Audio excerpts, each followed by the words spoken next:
നമസ്കാരം എല്ലാ പ്രേക്ഷകർക്കും ചെറിയ പെരുന്നാൾ ആശംസകൾ. തെരഞ്ഞെടുപ്പ് പശ്ചാത്തലത്തിലെത്തിയ ഈ പെരുന്നാളിൽ മതനേതാക്കളുടെ പ്രസംഗങ്ങളിലും ഗൗരവമുള്ള നിരവധി വിഷയങ്ങൾ ഉൾപ്പെട്ടിരുന്നു. കേരള സ്റ്റോറിയും പൗരത്വ നിയമ ഭേദഗതിയും ലവ് ജിഹാദും അടക്കം നിരവധി വിഷയങ്ങൾ. വാർത്താരംഭത്തിലേക്ക് സ്വാഗതം. ആദ്യം പ്രധാന വാർത്തകൾ. പെരുന്നാൾ സന്ദേശത്തിൽ രാഷ്ട്രീയം പറഞ്ഞ മതനേതാക്കൾ കേരള സ്റ്റോറിയിലുള്ളതല്ല റിയൽ സ്റ്റോറി എന്ന ഹുസൈൻ മടവൂർ. സന്തോഷത്തിലും നമ്മൾ ഒന്നാണ്. കേരളത്തിന്റെ ഹിസ്റ്ററി അതാണ്, റിയൽ ഹിസ്റ്ററി. സമുദായങ്ങൾക്കിടയിൽ ഭിന്നിപ്പുണ്ടാക്കാനുള്ള ബോധപൂർവമായ ശ്രമങ്ങളാണ് പലയിടങ്ങളിലും നടന്നുകൊണ്ടിരിക്കുന്നത്. നമ്മുടെ സംസ്ഥാനത്തും രാജ്യത്തുമെല്ലാം അതിനുള്ള ശ്രമങ്ങൾ നടന്നുകൊണ്ടിരിക്കുന്നു എന്നുള്ളതാണ്. അതിന്റെ ഭാഗമാണ് കേരളത്തിൽ വീണ്ടും ചർച്ചയാവുന്ന കേരള സ്റ്റോറി എന്ന് പറയുന്നത്. പൗരത്വ നിയമ ഭേദഗതി ഭരണഘടനയ്ക്ക് നിരക്കാത്തത്. റിയാസ് മൗലവി വധക്കേസിലെ വീഴ്ച പരിഹരിക്കണമെന്നും പാളയം ഇമാം.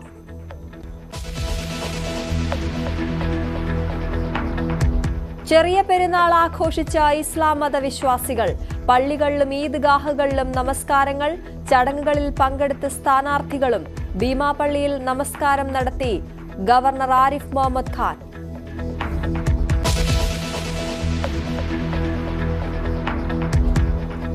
പ്രധാനമന്ത്രി തമിഴ്നാട്ടിൽ പ്രചരണം തുടരുന്നു. ഇന്ന് വെല്ലൂരിലും മേട്ടുപ്പാളയത്തും പൊതുയോഗങ്ങൾ. ഈ വർഷം മോദിയുടെ 8ാമത് തമിഴ്നാട് സന്ദർശനം.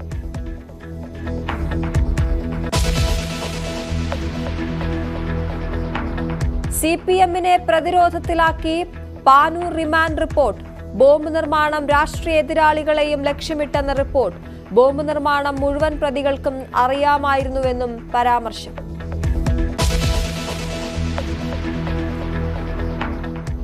നെടുമ്പാശ്ശേരിയിൽ ഗുണ്ടാ നേതാവിനെ വെട്ടിക്കൊന്നു. വിനു വിക്രമനെ കൊല്ലപ്പെട്ട നിലയിൽ കണ്ടെത്തിയത് ഇന്ന് പുലർച്ചെ കുറുമശ്ശേരിയിൽ.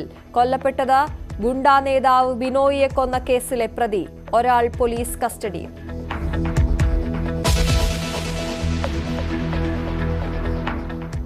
പാലക്കാട് ട്രെയിൻ തട്ടി കാട്ടാനയ്ക്ക് പരുക്ക്. കാട്ടിലേക്ക് കയറിയ ആന വനം വകുപ്പിന്റെ നിരീക്ഷണത്തിൽ. ആനയെ പരിശോധിക്കാൻ വെറ്റിനറി സംഘം.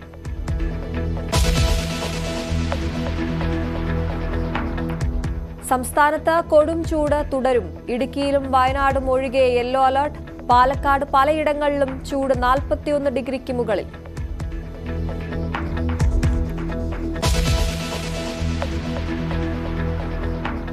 വാർത്താരംഭത്തിലേക്ക് വിശദമായി. കേന്ദ്ര സർക്കാരിനെ വിവിധ വിഷയങ്ങളിൽ വിമർശിച്ച പെരുന്നാൾ നമസ്കാരത്തിനിടെ മുസ്ലിം മതനേതാക്കൾ.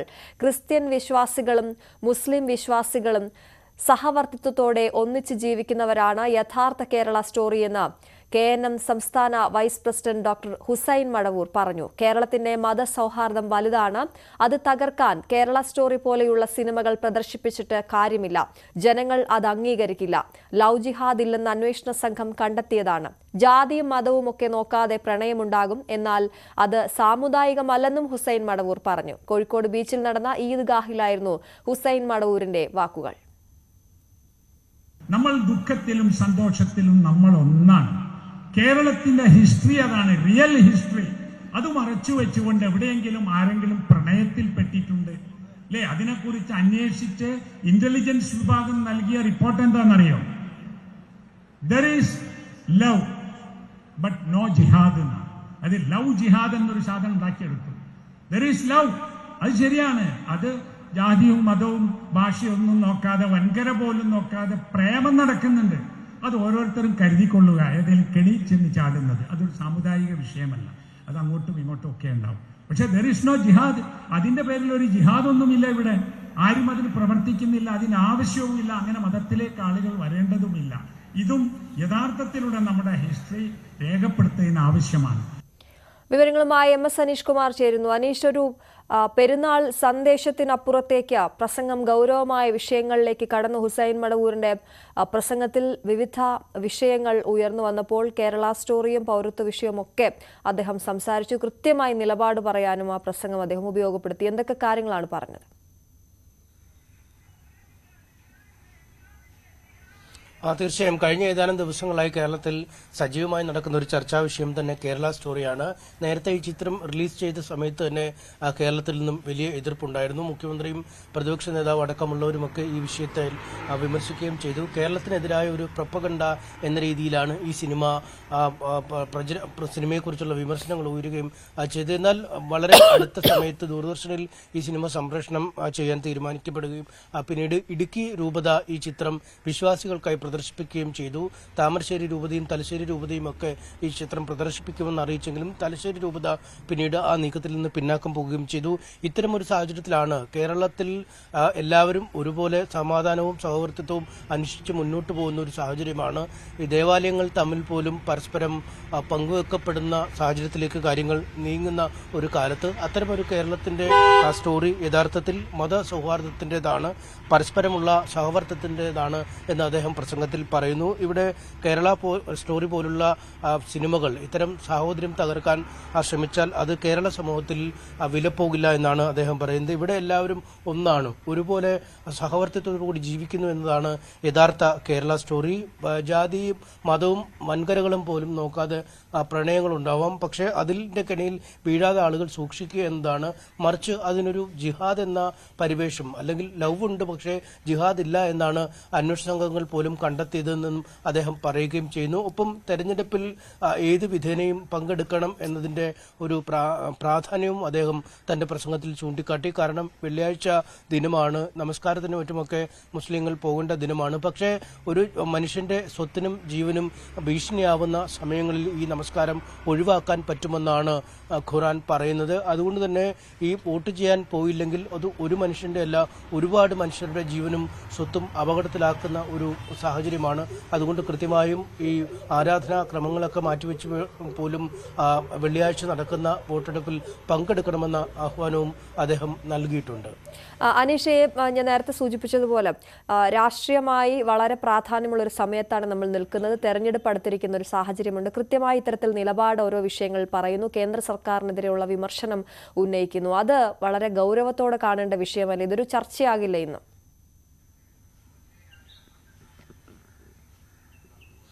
തീർച്ചയായും ഇന്ന് ചർച്ചയാകും. കാരണം ഇന്ന് കോഴിക്കോട്ട് ഈ ഈദ്ഗാഹിൽ അല്ലെങ്കിൽ ഈദ് നമസ്കാരത്തിൽ അതിൽ പങ്കെടുക്കുന്ന ആളുകളെ കാണാൻ കോഴിക്കോട്ടെ സ്ഥാനാർത്ഥികൾ രണ്ടുപേരും എത്തിയിരുന്നു എന്നതാണ് ഏറ്റവും ശ്രദ്ധേയം.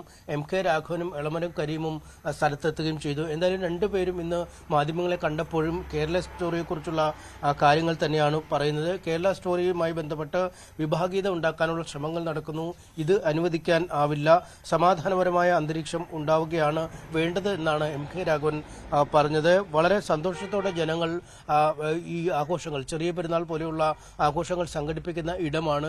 രാജ്യത്തെ മറ്റിടങ്ങളിൽ ഇതിന് പര്യാപ്തമായ ഒരു സാഹചര്യം ഉണ്ടെന്ന് കരുതാൻ ആവില്ല എന്നും പറയുന്നു. കേരള സ്റ്റോറി കേരള ചരിത്രത്തെ പുച്ഛിക്കുന്നതാണ് എന്നാണ് എളമരം കരീം. RSS അവരുടെ രാഷ്ട്രീയം പ്രചരിപ്പിക്കാനാണ് ഉപയോഗിക്കുന്നത്. മറുവശത്ത് ഈ വിഷമാണെന്ന് അറിഞ്ഞിട്ടും വിഷം കഴിക്കുന്ന ആളുകളുണ്ട് എന്ന് പറയുന്ന പോലെ തന്നെയാണ് ഈ കേരള സ്റ്റോറി പ്രദർശിപ്പിക്കാൻ ചില ആളുകൾ തയ്യാറാവുന്നതെന്നും പറയുന്നു.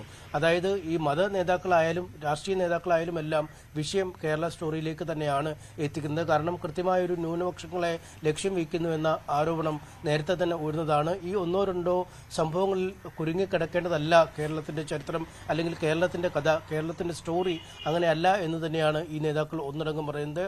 അതുകൊണ്ട് ഇന്നും ഈ പെരുന്നാൾ ദിനത്തിലും ചർച്ചയായി മാറിക്കൊണ്ടിരിക്കുന്നത് ഈ കേരള സ്റ്റോറിയുമായി ബന്ധപ്പെട്ട സാമുദായിക ധ്രുവീകരണവുമായി ബന്ധപ്പെട്ട വിഷയങ്ങൾ തന്നെയാണ്. അശ്വതി. ശരി, MS അനീഷ് കുമാറാണ് വിവരങ്ങൾ നൽകിയത്. ഇപ്പോൾ അനീഷ് പറഞ്ഞതുപോലെ MK രാഘവനും എളമരം കരീമും അവിടെ എത്തുകയും പ്രാർത്ഥനാ ചടങ്ങുകളിൽ പങ്കെടുക്കുകയും ചെയ്തു. ആ സമയത്ത് അവർ കേരള സ്റ്റോറിയെക്കുറിച്ച് പ്രതികരിച്ചിരുന്നു. രണ്ടുപേരുടെയും പ്രതികരണത്തിലേക്ക്.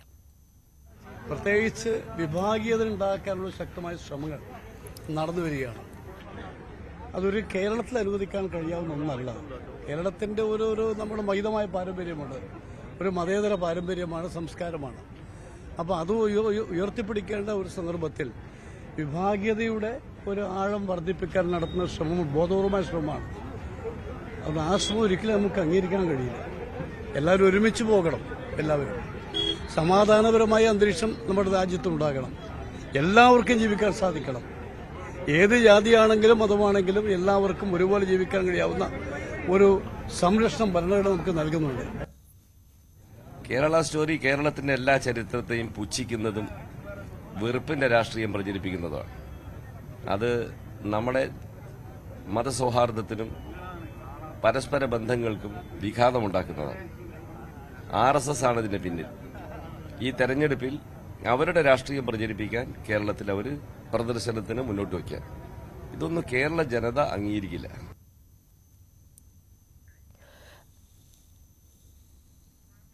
കേരള സ്റ്റോറി പ്രദർശിപ്പിക്കുന്ന സഭാ നിലപാടിനെതിരെ പാളയം ഇമാമും രംഗത്തെത്തി. ഇത്തരം സിനിമകൾ പ്രചരിപ്പിക്കുന്നവരോട് ഒന്നേ പറയാനുള്ളൂ എന്നും കള്ളം പ്രചരിപ്പിക്കുന്നവരുടെ ഉപകരണമായി മാറരുതെന്നും അദ്ദേഹം പറഞ്ഞു. സിനിമ പ്രചരിപ്പിക്കുന്നത് വസ്തുതാവിരുദ്ധമായ കാര്യങ്ങളാണ്. ലവ് ജിഹാദ് ഇല്ലെന്ന് കേന്ദ്ര സർക്കാർ തന്നെ വ്യക്തമാക്കിയിട്ടുണ്ടെന്നും ബഹസ്വരത ഉൾക്കൊള്ളുന്ന സർക്കാരിന് വോട്ട് ചെയ്യണമെന്നും പാളയം ഇമാം പറഞ്ഞു. സമുദായങ്ങൾക്കിടയിൽ ഭിന്നിപ്പുണ്ടാക്കാനുള്ള ബോധപൂർവമായ ശ്രമങ്ങളാണ് പലയിടങ്ങളിലും നടന്നുകൊണ്ടിരിക്കുന്നത്. നമ്മുടെ സംസ്ഥാനത്തും രാജ്യത്തുമെല്ലാം അതിനുള്ള ശ്രമങ്ങൾ നടന്നുകൊണ്ടിരിക്കുന്നു എന്നുള്ളതാണ്. അതിന്റെ ഭാഗമാണ് കേരളത്തിൽ വീണ്ടും ചർച്ചയാവുന്ന കേരള സ്റ്റോറി എന്ന് പറയുന്നത്. ഒരു വട്ടം ചർച്ച ചെയ്തതാണ്, വീണ്ടും ആ ചർച്ച ഉയർന്നു വന്നിരിക്കുകയാണ്. സഹോദരങ്ങളെ, സഹോദരിമാരെ, പൂർണ്ണമായും വസ്തുതാവിരുദ്ധമായ കാര്യമാണ് ഇത്തരം സിനിമകൾ പറഞ്ഞുകൊണ്ടിരിക്കുന്നത് എന്നതും വസ്തുതയാണ്, യാഥാർത്ഥ്യമാണ്. സഹോദരങ്ങളെ, കേന്ദ്ര ആഭ്യന്തരമന്ത്രി തന്നെ ലവ് ജിഹാദില്ലെന്ന് പാർലമെന്റിൽ വ്യക്തമാക്കി കഴിഞ്ഞതാണ്. അതിനാൽ ഇത്തരം പ്രചരണങ്ങളിൽ, കുപ്രചരണങ്ങളിൽ വഞ്ചിതരാവാതെ മുന്നോട്ട് പോവാൻ നമുക്ക് സാധ്യമാവേണ്ടതുണ്ട്. ഇത്തരം സിനിമകൾ പ്രചരിപ്പിക്കുന്നവരോട് ഒന്നേ പറയാനുള്ളൂ, നാം കള്ളം പ്രചരിപ്പിക്കുന്ന ആളുകളുടെ കയ്യിലെ ടൂളായി മാറാൻ പാടില്ല. ഒന്നുകൂടി ആവർത്തിച്ചു പറയുന്നു, നാം കള്ളം പ്രചരിപ്പിക്കുന്ന ആളുകളുടെ കയ്യിലെ ഉപകരണമായി മാറാൻ പാടില്ല. നമുക്കിടയിൽ ഹെയ്റ്റ് പരത്തുന്ന ഒരാവിഷ്കാരവും കലയല്ല. അകറ്റുന്നതാവരുത് കല. പരസ്പരം മടുപ്പിക്കുന്നതും പരസ്പരം സൗഹൃദത്തോടുകൂടി ജീവിക്കുവാൻ പ്രേരിപ്പിക്കുന്നതുമാവണം കല എന്ന് ആ വിഷയവുമായി ബന്ധപ്പെട്ട് പറയാനുള്ളൂ. പൌരത്വ ഭേദഗതി നിയമവും റിയാസ് മൗലവി കൊലപാതക കേസിലെ വിധിയും പാളയം ഇമാം പരാമർശിച്ചു. രാജ്യത്ത് മുസ്ലിം വിരുദ്ധ നടപടികളുമായി ഭരണകൂടം മുന്നോട്ടു പോകുന്നതിന്റെ ഉദാഹരണമാണ് പൌരത്വ ഭേദഗതി നിയമം.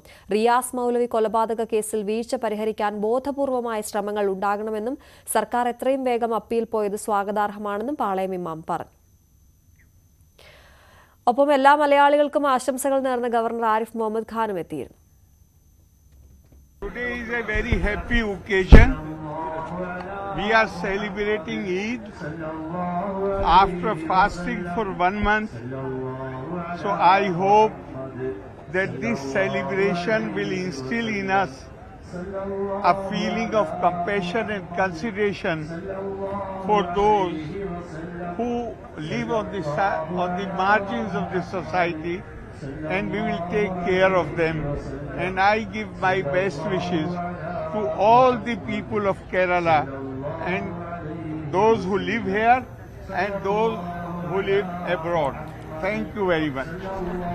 വി വിനോദ് ചേരുന്നു. വിനോദ, ഈ കേരള സ്റ്റോറി പ്രദർശിപ്പിക്കുന്ന സഭാ നിലപാടിനെതിരെയാണ് പ്രധാനമായും പാളയം ഇമാം സംസാരിച്ചത്. അങ്ങനെയുള്ളവരുടെ ടൂളായി മാറരുത് എന്ന ഒരു മുന്നറിയിപ്പാണ് സഭാ നേതൃത്വത്തിന് പാളയം ഇമാം അത് ആവർത്തിച്ച് അദ്ദേഹം പറയുകയും ചെയ്തു. ഒപ്പം പ്രധാനപ്പെട്ട റിയാസ് മൗലവി വധക്കേസ് അടക്കമുള്ള കാര്യങ്ങൾ, പൗരത്വ ഭേദഗതി നിയമം ഒക്കെ അദ്ദേഹത്തിന്റെ പ്രസംഗത്തിൽ വന്നിരുന്നു. എന്തൊക്കെ കാര്യങ്ങളാണ് വിശദമായി അദ്ദേഹത്തിന്റെ പ്രസംഗം പരിശോധിച്ചാൽ ആ നിലപാട് വ്യക്തമാക്കൽ അതെങ്ങനെയായിരുന്നു? അശ്വതി, ഏറെ രാഷ്ട്രീയ പ്രാധാന്യമുള്ള ഒരു റംസാൻ സന്ദേശമായിരുന്നു പാളയം ഇമാമിന്റേത്. അദ്ദേഹം പ്രധാനമായും ചൂണ്ടിക്കാട്ടിയത് ഈ പലസ്തീൻ ഇസ്രയേൽ വിഷയമായിരുന്നു. അതിൽ പലസ്തീനൊപ്പം നിൽക്കുക എന്നത് മനുഷ്യനൊപ്പം നിൽക്കുന്നതിന് തുല്യമാണ്. ഇസ്രയേലിനൊപ്പം നിൽക്കുക എന്നത് പൈശാചികമാണ്. ശശി തരൂർ MP മുൻനിർത്തിയായിരുന്നു ഇമാമിന്റെ വാക്കുകൾ. കേരള സ്റ്റോറിയുടെ വിഷയത്തിലും അദ്ദേഹം കൃത്യമായ നിലപാട് തന്നെയാണ് പറഞ്ഞത്. ഇത്തരം സിനിമകൾ മനുഷ്യനെ ഭിന്നിപ്പിക്കുന്നതിന് വേണ്ടിയാണ്. ഇത്തരം സിനിമകൾ പ്രദർശിപ്പിക്കുന്നവർ അത് ഓർക്കണം. സാഹോദര്യം ഇല്ലാതാവുകയാണ്. വർഗീയ ശക്തികളുടെ ഉപകരണമായി മാറാതിരിക്കാൻ ശ്രദ്ധിക്കണമെന്ന ഒരു കാര്യം കൂടി അദ്ദേഹം പറഞ്ഞു. അത്തരത്തിൽ തന്നെയാണ് റിയാസ് മൗലവിയുടെ കൊലപാതകവുമായി ബന്ധപ്പെട്ട കാര്യം. അതിൽ കുറ്റവാളികൾ രക്ഷപ്പെടുന്ന ഒരു സാഹചര്യം ഉണ്ടാകരുത്. നടപടികളിൽ വീഴ്ചയുണ്ടായി, അത് ബോധപൂർവം ആ വീഴ്ചകൾ ഒഴിവാക്കിക്കൊണ്ട് മുന്നോട്ട് പോകാൻ സർക്കാരിന് കഴിയണം. അപ്പീൽ പോയത് സ്വാഗതാർഹമായ കാര്യമാണെന്ന് കൂടി അദ്ദേഹം പറയുന്നു. ഏതായിരുന്നാലും ഈ വോട്ടിന്റെ കാര്യം, തെരഞ്ഞെടുപ്പ് കാലമായതുകൊണ്ട് തന്നെ അദ്ദേഹം വോട്ട് വിനിയോഗിക്കുമ്പോൾ പൗരത്വ ഭേദഗതി ബില്ല് ഉൾപ്പെടെയുള്ള കാര്യങ്ങൾ ഉയർത്തിക്കാട്ടിയിരുന്നു. മതാധിഷ്ഠിത രാജ്യം അല്ലെങ്കിൽ വർഗീയ ശക്തികൾ ഭരണം എന്നത് ഒഴിവാക്കുന്നതിന് വേണ്ടിയാകണം വോട്ടിന്റെ വിനിയോഗം എന്ന കാര്യം കൂടി ഇമാം അദ്ദേഹത്തിന്റെ പ്രസംഗത്തിൽ പറഞ്ഞു. അശ്വതി. ശരി, വി വിനോദാണ് വിവരങ്ങൾ നൽകിയത്. ഒരു മാസം നീണ്ടുനിന്ന വ്രതശുദ്ധിയുടെ നിറവിൽ ചെറിയ പെരുന്നാൾ ആഘോഷിക്കുകയാണ് വിശ്വാസികൾ. പള്ളികളിലും ഈദ്ഗാഹുകളിലും പെരുന്നാൾ നമസ്കാരം നടന്നു. മലപ്പുറം മഅദിൻ ഗ്രാൻഡ് ജുമാ മസ്ജിദിൽ ഇബ്രാഹിമുൽ ഖലീലുൽ അൽ ബുഖാരി തങ്ങൾ പ്രാർത്ഥനകൾക്ക് നേതൃത്വം നൽകി. കോഴിക്കോട് ബീച്ചിൽ നടന്ന ഈദ്ഗാഹിന് സംസ്ഥാന വൈസ് പ്രസിഡന്റ് ഡോക്ടർ ഹുസൈൻ മടവൂരും കലൂർ സ്റ്റേഡിയത്തിൽ നടന്ന ഈദ്ഗാഹിന് പുല്ലേപ്പടി ജുമാ മസ്ജിദ് ഇമാം സലാഹുദ്ദീൻ മദനിയും നേതൃത്വം കൊടുത്തു. ഗവർണർ ആരിഫ് മുഹമ്മദ് ഖാൻ ഭീമാപള്ളിയിൽ നടന്ന പെരുന്നാൾ നിസ്കാരത്തിൽ പങ്കെടുത്തു.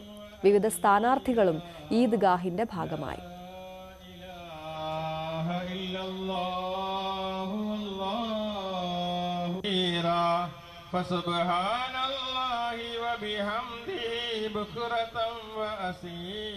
എം എസ് അനീഷ് കുമാർ ചേരുന്നു. അനീഷ, 29 ദിവസം നീണ്ട നോമ്പിനൊടുവിൽ ഇന്ന് വിശ്വാസികൾ ചെറിയ പെരുന്നാൾ ആഘോഷിക്കുമ്പോൾ ഒരുപാട് കാര്യങ്ങൾ ഒരു ശരീരത്തിനൊപ്പം മനസ്സിനെയും ശുദ്ധീകരിച്ചുകൊണ്ട് ഒരു പുണ്യമാസത്തിലേക്ക് കടക്കുകയാണ്. അത്തരത്തിൽ നിരവധി വിശ്വാസികൾ ഒത്തുചേർന്നപ്പോൾ ആ കാഴ്ച അത്രത്തോളം മനോഹരമായിരുന്നു. കോഴിക്കോട് എങ്ങനെയായിരുന്നു അവിടുത്തെ പ്രാർത്ഥനാ ചടങ്ങുകൾ? ആരാണ് നേതൃത്വം നൽകിയത്? വിവരങ്ങൾ.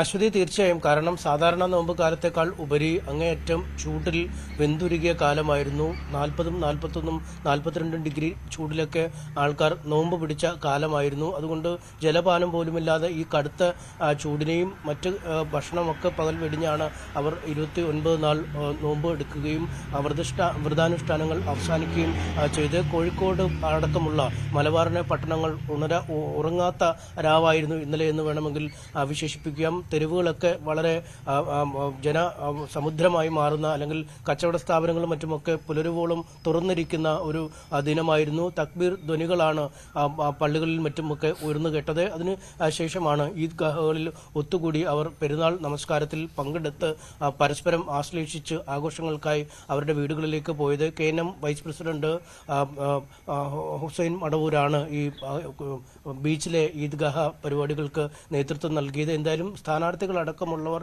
തങ്ങളുടെ ആശംസകളുമായി വിശ്വാസികളെ കാണാൻ എത്തിയിരുന്നു.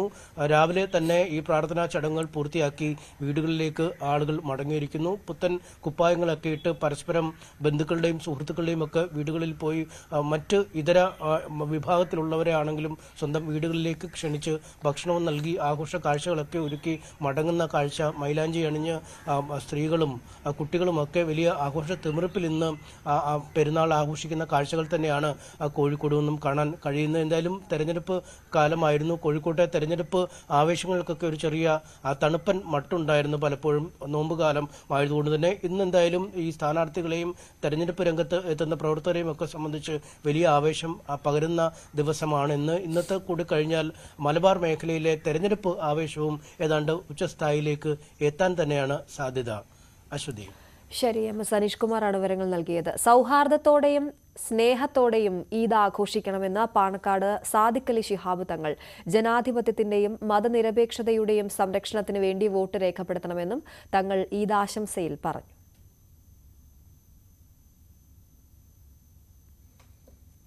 ഒരു മാസക്കാലത്തെ വ്രതാനുഷ്ഠാനം വിജയകരമായി പിന്നിട്ടുകൊണ്ട് നമ്മളെല്ലാവരും പെരുന്നാളിൻ്റെ സന്തോഷത്തിലേക്ക് എത്തിയിരിക്കുകയാണ്. കഴിഞ്ഞ ഒരു മാസം ജീവിതവും ജീവനും സർവശക്തനിലേക്ക് സമർപ്പിച്ചുകൊണ്ടാണ് നമ്മൾ ഓരോ ദിനരാത്രവും പിന്നിട്ടത്. തഖ്വയുടെ മാസം, സൂക്ഷ്മതയുടെ മാസം, ജീവകാരുണ്യത്തിൻ്റെ മാസം, ദാനധർമാദികളുടെ മാസം, ഇങ്ങനെ ഒരുപാട് പ്രത്യേകതകൾ റമദാനെ സംബന്ധിച്ചിടത്തോളം ഉണ്ടല്ലോ. അതിൽ നിന്നെല്ലാം ഒരു ഉത്തമ സമൂഹത്തിൻ്റെ സ്വാഭാവികമായ ഒരു പരിണതിയിലേക്ക് നമ്മൾ കടന്നു വന്നു. ഇനി നമുക്ക് ചെയ്യാനുള്ളത് ഈ പെരുന്നാൾ സുദിനത്തിൽ ആ ഒരു സന്തോഷം നമ്മൾ പങ്കുവെക്കുക. ഒരു മാസക്കാലത്തെ തീവ്രമായ നമ്മുടെ അനുഷ്ഠാനങ്ങൾ, അതിനെ തുടർന്ന് നമുക്ക് പെരുന്നാൾ എന്ന സന്തോഷം സർവശക്തി നമുക്ക് നൽകി. ഇനി നമ്മൾ പരിപാലിച്ച ആ നന്മകളെ ഇനിയുള്ള കാലങ്ങളിൽ നിലനിർത്തുക എന്നുള്ളതാണ്. അതിൻ്റെ ഒരു പ്രതിജ്ഞയുടെ ദിവസമായിട്ട് കൂടി നമ്മൾ പെരുന്നാളിനെ കാണുക. പെരുന്നാളിൽ നമ്മൾ സന്തോഷം പങ്കുവെക്കുക, കുടുംബ സന്ദർശനങ്ങൾ നടത്തുക, വിഭവസമൃദ്ധമായിട്ട് എല്ലാവർക്കും ഭക്ഷണം പങ്കുവെച്ചുകൊണ്ട് നമ്മൾ മുന്നോട്ട് പോവുക. സൗഹൃദവും സ്നേഹവും അതിനെ പരിലാളിച്ചുകൊണ്ടുള്ള ഒരു നല്ല ദിനമായി ഈദിനെ നമ്മളെല്ലാവരും മാറ്റണം എന്ന് അഭ്യർത്ഥിക്കുന്നു. ഒപ്പം ഈ വരാനിരിക്കുന്ന തെരഞ്ഞെടുപ്പിന് നാളുകളുണ്ട്. ജനാധിപത്യത്തിൻ്റെയും മതേതരത്വത്തിൻ്റെയും ഒക്കെ സംരക്ഷണത്തിന് വേണ്ടി കൂടി ആ തെരഞ്ഞെടുപ്പിനെ പ്രയോജനപ്പെടുത്തുക എന്നുള്ളൊരു പ്രതിജ്ഞ കൂടി ഈ ദിവസം നമ്മൾ ഓർക്കുന്നത് നന്നായിരിക്കും എന്നുകൂടി പറയുക. എല്ലാവർക്കും എൻ്റെ ഹൃദയംഗമമായ ഈദ് ആശംസകൾ നേരുന്നു. മറ്റു വാർത്തകൾ ഇടവേളയ്ക്ക് ശേഷം.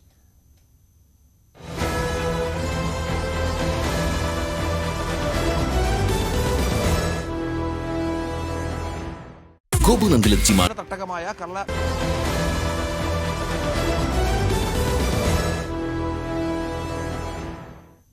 വാർത്താരംഭം തുടരുന്നു. പാനൂരിലെ ബോംബ് നിർമ്മാണം രാഷ്ട്രീയ എതിരാളികളെയും ലക്ഷ്യമിട്ടെന്ന് റിമാൻഡ് റിപ്പോർട്ട്. ബോംബ് നിർമ്മാണം മുഴുവൻ പ്രതികൾക്കും അറിയാമായിരുന്നുവെന്നും റിമാൻഡ് റിപ്പോർട്ടിലുണ്ട്. MS അനീഷ് കുമാറാണ് വിവരങ്ങളുമായി ചേരുന്നത്. അനീഷ്, വലിയ രീതിയിൽ പാർട്ടിയെ പ്രതിരോധത്തിലാക്കിയ ഒരു കേസാണിത്. ഇപ്പോൾ റിമാൻഡ് റിപ്പോർട്ടിൽ ഇത്തരത്തിൽ ഗുരുതര പരാമർശങ്ങളുമുണ്ട്. എന്തൊക്കെയാണ് അതിന്റെ വിശദാംശങ്ങൾ? രണ്ട് സംഘങ്ങൾ തമ്മിലുള്ള കുടിപ്പകയാണ് ഇത്തരമൊരു ബോംബ് സ്ഫോടനത്തിൽ കലാശിച്ചത്, അല്ലെങ്കിൽ ബോംബ് നിർമ്മാണത്തിൽ കലാശിച്ചതെന്നാണ് CPM നേതാക്കളടക്കം പല ഇടങ്ങളിലും പറഞ്ഞിരുന്നത്. എന്നാൽ അതിൽ നിന്നും വിഭിന്നമായൊരു ചിത്രമാണ് ഇപ്പോൾ റിമാൻഡ് റിപ്പോർട്ടിൽ പോലീസ് നൽകിയിരിക്കുന്നത്. നേരത്തെ പോലീസും ഈ രാഷ്ട്രീയ പകയിലുപരി വ്യക്തികൾ തമ്മിലുള്ള കുടിപ്പകയാണ് ഇത്തരമൊരു കൃത്യത്തിലേക്ക് നയിച്ചതെന്നാണ് പറഞ്ഞിരുന്നത്. പക്ഷേ റിമാൻഡ് റിപ്പോർട്ടിൽ കൃത്യമായി പറയുന്നു, രണ്ട് സംഘങ്ങൾ തമ്മിലുള്ള ഈ പകയാണ് ഇതിന് പിന്നിലെങ്കിലും ഈ CPM RSS അനുഭാവികളായിരുന്നു ഈ രണ്ട് സംഘങ്ങളിലായി അണിനിരുന്നത്. ഇവർ തമ്മിലുള്ള സംഘർഷത്തിൽ രാഷ്ട്രീയമില്ല എന്ന രീതിയിൽ വ്യാഖ്യാനിക്കപ്പെട്ടെങ്കിലും ഇപ്പോൾ ഉണ്ട് എന്ന്. രാഷ്ട്രീയ എതിരാളികളെയും അല്ലെങ്കിൽ രാഷ്ട്രീയ പ്രതിയോഗികളെയും ലക്ഷ്യമിട്ടാണ് ബോംബ് നിർമ്മിച്ചത് എന്ന രീതിയിൽ തന്നെയാണ് റിമാൻഡ് റിപ്പോർട്ടിൽ പറയുന്നത്. ഒപ്പം ഈ കേസിൽ ഈ പങ്കാളിത്തമുള്ളവരാണ് അറസ്റ്റിലായ എല്ലാവരും എന്നാണ് പോലീസ് പറയുകയും ചെയ്യുന്നത്. ഈ അമൽ ബാബു എന്ന DYFI നേതാവ് ഈ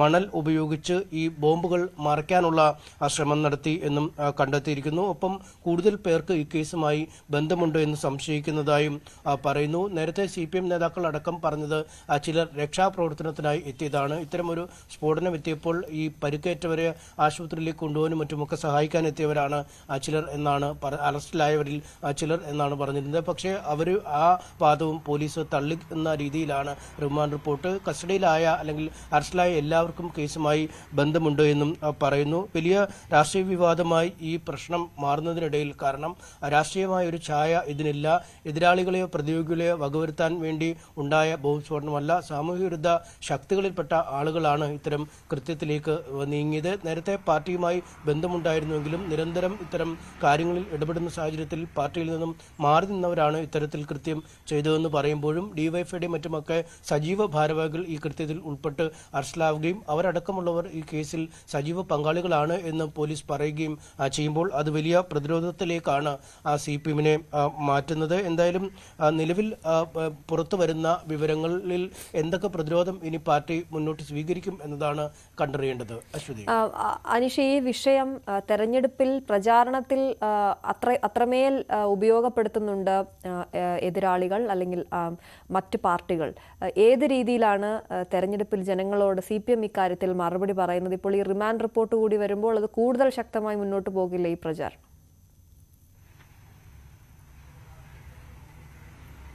തീർച്ചയായും ഈ കേസുമായി ബന്ധപ്പെട്ട് മരിച്ചയാളും ഒപ്പം അറസ്റ്റിലായ ആളുകളും അടക്കം ഏതാണ്ട് 12ഓളം പേരാണ് കേസിൽ പ്രതികളായുള്ളത്.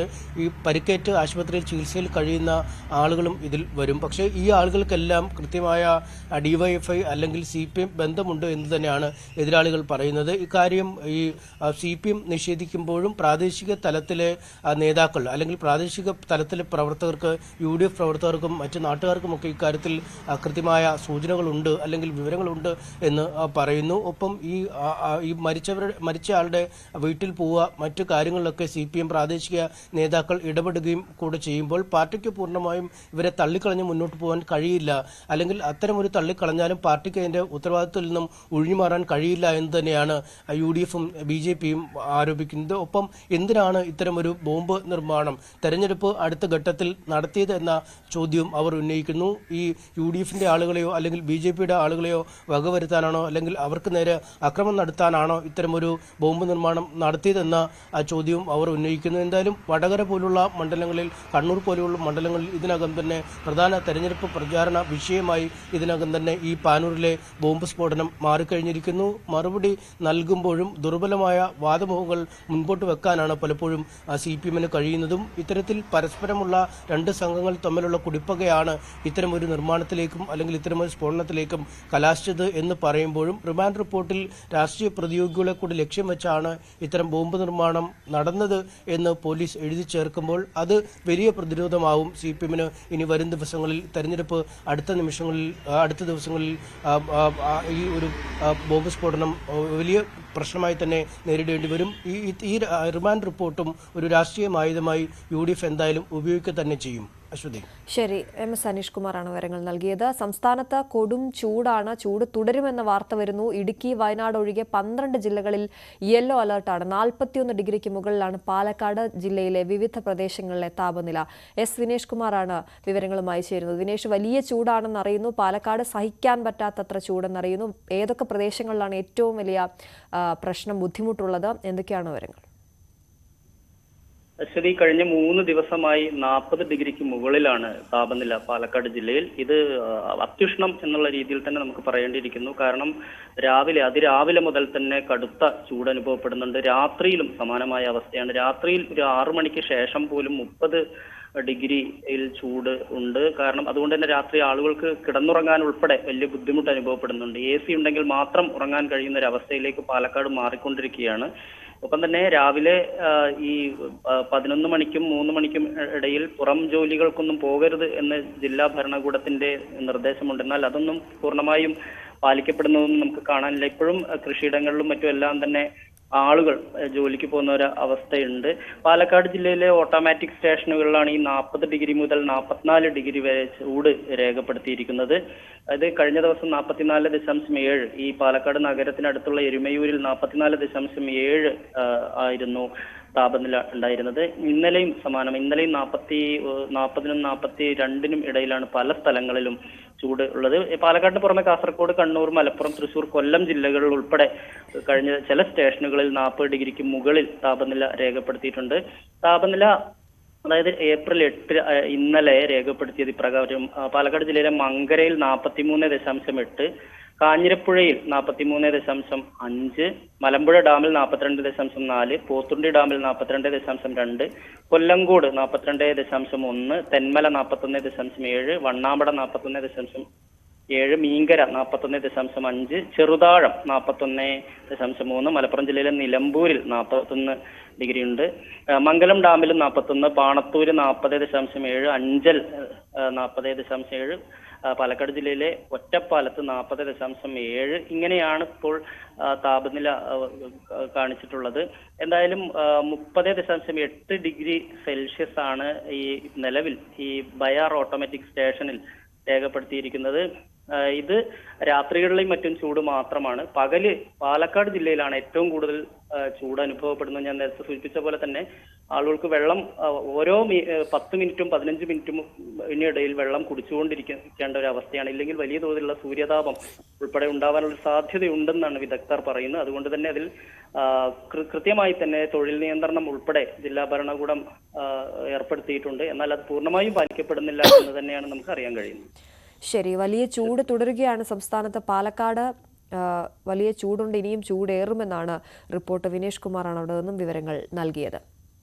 നെടുമ്പാശ്ശേരിയിൽ ഗുണ്ടാ നേതാവിനെ വെട്ടിക്കൊന്നു. നിരവധി കേസുകളിൽ പ്രതിയായ വിനു വിക്രമനാണ് കൊല്ലപ്പെട്ടത്. ബാറിൽ നിന്നും ഓട്ടോയിൽ കയറ്റിക്കൊണ്ടുപോയ ശേഷമാണ് കൊലപാതകം. സംഭവത്തിൽ ഒരാളെ കസ്റ്റഡിയിലെടുത്തു. ഡാനി പോൾ ചേരുന്നു വാർത്തയുടെ വിവരങ്ങളുമായി. ഡാനി, ഈ കസ്റ്റഡിയിലെടുത്തയാൾ ഇവർക്ക് തമ്മിൽ പരിചയമുള്ളവരാണോ? എന്താണ് പോലീസ് പറയുന്നത്?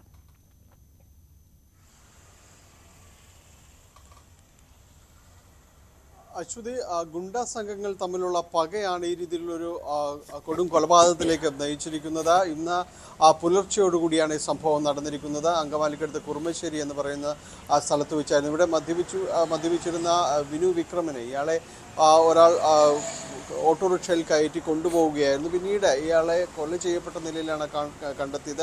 തലയ്ക്കും ശരീരത്തിലുമെല്ലാം തന്നെ ഗുരുതരമായ രീതിയിൽ തന്നെ വെട്ടേറ്റിരുന്നു. തലക്കേറ്റ പരിക്കാണ് മരണകാരണമെന്നാണ് വ്യക്തമാകുന്നത്. വിനു വിക്രമൻ കാപ്പ ചുമത്തി നാട് കടത്തപ്പെട്ട ഒരു പ്രതി കൂടിയാണ്. ഇയാളുടെ ക്രിമിനൽ പശ്ചാത്തലം തന്നെയാണ് ഇയാൾക്ക് കൂടുതലായി തന്നെ ഉള്ളത്. ഈ ഗുണ്ടാ സംഘങ്ങൾ തമ്മിലുള്ള പകയാണ് ഇപ്പോഴത്തെ ഒരു കൊലപാതകത്തിലേക്ക് എത്തിയിരിക്കുന്നതെന്ന് തന്നെയാണ് പോലീസ് പറയുന്നത്. 2019 ഇവിടെ അങ്കമാലിയിൽ മറ്റൊരു കൊലപാതകം നടന്നിരുന്നു. ആ കേസിലെ ഒന്നാം പ്രതിയാണ് വിനു വിക്രമൻ. അതിൽ ബിനോയ് എന്ന് പറയുന്ന ഗില്ലാപ്പി ബിനോയ് എന്നാണ് ഇയാളുടെ ഈ സംഘങ്ങൾക്കിടയിൽ അറിയപ്പെടുന്നത്. ഇയാളെയാണ് ഈ വിനു വിക്രമൻ്റെ നേതൃത്വത്തിലുള്ള സംഘം വെട്ടിക്കൊലപ്പെടുത്തിയത്. ഇത് അന്ന് ഇയാൾക്കൊപ്പമായിരുന്നു ആദ്യം ഈ അത്താണി ബോയ്സ് എന്ന പേരിൽ രൂപീകരിച്ചിരിക്കുന്ന ഒരു ഗുണ്ടാ സംഘം.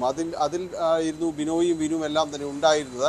പിന്നീട് ഈ സംഘവുമായി തെറ്റി പിരിഞ്ഞതിന് ശേഷം അത്താണി സിറ്റി ബോയ്സ് എന്നൊരു മറ്റൊരു ഗ്രൂപ്പ് ഉണ്ടാക്കുന്നു വിനു. ഇതിന് ശേഷമാണ് ഈ രീതിയിലേക്ക് കൊലപാതകം അടക്കമുള്ള കാര്യങ്ങളിലേക്ക് ഇവർ തിരിയുന്നത് എന്നാണ് ബിനോയ് കൊല്ലപ്പെടുകയും ചെയ്യുന്നത്. 2022 ബിനോയെ കാപ്പ ചുമത്തി മറ്റൊരു നേരത്തെ കാപ്പ ചുമത്തിയിരുന്നു. 2022 ഇയാൾ ഇവിടേക്ക് അങ്കമാലിയിലേക്ക് എത്തുകയും ചെയ്തിരുന്നു. അതിൽ മറ്റൊരാളെ ഭീഷണിപ്പെടുത്തി പണം തട്ടാനുള്ള ശ്രമത്തിനിടെ വീണ്ടും പോലീസ് പിടികൂടുകയായിരുന്നു. ഇങ്ങനെ നിരവധിയായ കൊട്ടേഷൻ പ്രവർത്തനം, കൊലപാതകം, ഇതിലെല്ലാം തന്നെ ഇയാൾ പ്രതിയാണ്. ഇന്ന് പുലർച്ചെയാണ് ഇപ്പോൾ ഈ സംഭവം ഉണ്ടായിരിക്കുന്നത്. ഇതിൽ ഒരാൾ പിടിയിലായിട്ടുണ്ട്. അതിൽ ഓട്ടോറിക്ഷയിൽ ഇയാളെ കയറ്റി കൊണ്ടുപോയ ആളാണ്. ഇയാൾക്ക് ഈ സംഭവവുമായി നേരിട്ട് ബന്ധമുണ്ടോ എന്ന് പോലീസ് അന്വേഷിച്ച് വരികയാണ്. എന്തായാലും ഒരിടവേളയ്ക്ക് ശേഷം വീണ്ടും ഈ അങ്കമാലി കേന്ദ്രീകരിച്ചുകൊണ്ട് തന്നെ ഈ കൊട്ടേഷൻ ഗുണ്ടാ പ്രവർത്തനം സജീവമാകുകയാണ്. അതിൽ ഇപ്പോഴത്തെ സംഭവം ഈ ഗുണ്ടാ സംഘങ്ങളുടെ കുടിപ്പകയുടെ തുടർച്ചയാണെന്നാണ് പോലീസ് പറയുന്നത്. ശരി ഡാനി, ഇടവേള.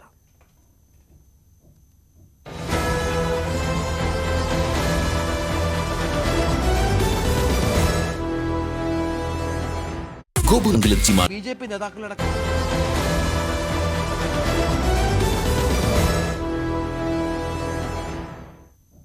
ഇനി തെരഞ്ഞെടുപ്പ് വാർത്തകൾ.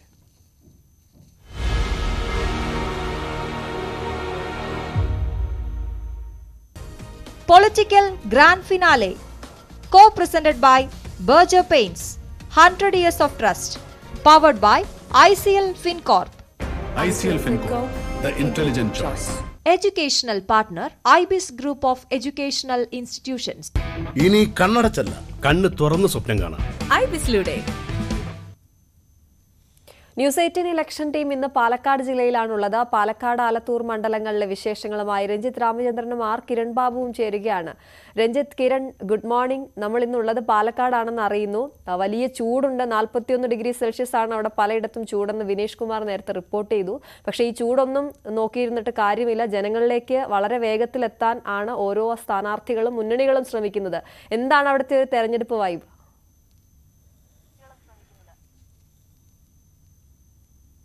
കനത്ത ചൂടാണ്. നമ്മുടെ സംസ്ഥാനത്തിന് ഏറ്റവും കൂടുതൽ ചൂട് അനുഭവപ്പെടുന്ന ഒരു ജില്ലയാണ് പാലക്കാട്. പക്ഷേ അതൊന്നും ഇവിടുത്തെ തെരഞ്ഞെടുപ്പ് പ്രചരണങ്ങളെ ബാധിച്ചിട്ടില്ല എന്നുള്ളത് തന്നെയാണ്.